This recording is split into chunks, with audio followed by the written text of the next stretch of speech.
Doncs jo em trobo en la mateixa situació. I tu i jo som ben diferents.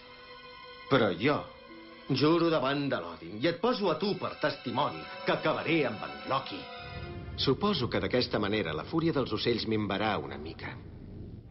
Bo. No, no és així com t'he de dir.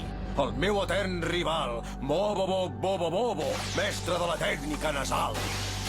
Només t'aviso, la meva tècnica nasal marca de la casa és més poderosa que la tècnica nasal pelada que fas servir tu. Ai, que em fa mal! Deixi'm, Ryotsu! No veu que he quedat amb la meva germana per anar-li a desitjar bon any? Ai!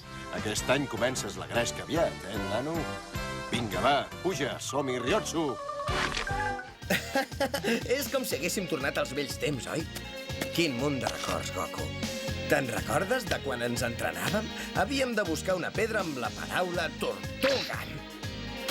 I el qui perdia es quedava sense sopar. Sobretot, vigila molt. Es tracta d'un alumne teva i si ets massa indulgent podries córrer molt de perill. Ets massa bo, t'ho torno a dir. Te'n recordes què va passar fa 3 anys en unes pràctiques? Te'n recordes, oi que sí? Escolta'm bé, Sakurai. Deixa'm dir-te una cosa. El debutant número 1 no és pas aquest. Et vaig veure jugar contra el Shoyo. Què se sent quan s'aconsegueix una esmaixada? Ho veus?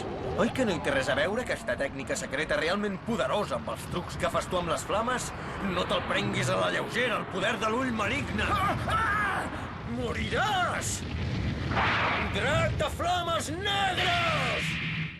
Ha fet passes. No es poden fer 3 passes amb la pilota a les mans. Això és bàsic, noi, bàsic. Ahir a la nit vaig sortir a fer un vol amb cotxe. Quan ja m'he preparat l'exposició que he de presentar a classe, acostumo a anar a fer un vol amb cotxe. No. Si n'hagués de triar un, potser seria el negre. Perquè és un color que cobreix els secrets que la gent no vol que se sàpiguen, però pel mateix motiu és un dels colors que menys m'agraden. En tenia tota la col·lecció completa, però només en deuen haver quedat les cendres. Un amagatell perfecte. Fins i tot a mi m'ha enganyat. El pare va amagar la seva tomba en un lloc estrany de debò. La perla negra de la dreta. Estic segur que si la va amagar tan bé és perquè no la pogués profanar ningú. No hi podeu fer res. Només resignar-vos a esperar el vostre final. D'aquí poc el meu cos ja s'haurà regenerat. I amb el meu pròxim atac us esborraré de la faç de la Terra. Incloent-hi aquest cavaller d'or immòbil.